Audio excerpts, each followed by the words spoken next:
Okay. ह्या पहिल्यामध्ये आपल्याला 3 ते 4 वेगवेगळे कामं करावे लागतात. पहिला विषय काय तो डॉक्टर लिस्ट बनवणं, बरोबर आहे. दुसरी गोष्ट त्याच्याबरोबर इनडायरेक्टली त्याचा RCPA काढणं, हा दुसरा मुद्दा येतो. तिसरा मुद्दा काय येतो की आपल्याला कंपनीला काय पण करून ह्या महिन्यात आपल्याला सेल द्यायचा आहे. सेल दिला तर त्या कंपनीलाही परवडतं, तुम्हालाही परवडतं, योग्य वाटतं. तर तुम्ही मला सांगा की तुम्ही आता ह्या महिन्यामध्ये एक प्रिडिक्शन आहे आपला की काय देईल सेल देऊ शकता. प्रोडक्ट लिस्ट तुमच्या हातात आहे. डॉक्टर मे बी तुम्हाला थोडी माहिती आहेत, मी म्हणत नाही सगळेच माहिती आहे तुम्हाला. तर काय सेल देऊ शकता तुमची जस्ट एक मला फिगर सांगा. Deepak sir, Kishore sir. 10,000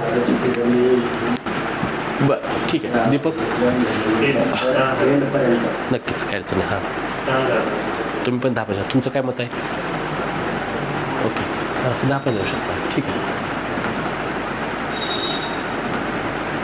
बरं ओके 10,000पर्यंत आपण जाऊ शकतो नक्कीच. आता हीच फिगर आपल्याला विचारून ह्याच्यासुद्धा काय केलं पाहिजे हा प्रश्न आता मी तुम्हाला विचारला आहे. तुमच्याकडून काय उत्तर येते बघू, त्यात मी ॲडिशन नक्की करून देऊ. ओके काय करता येईल? ही 10,000 तुमचं पोटेन्शियल, काय अडचण नाही. आता इथून पुढे आपण हात घालतो त्या गोष्टीला. बोला.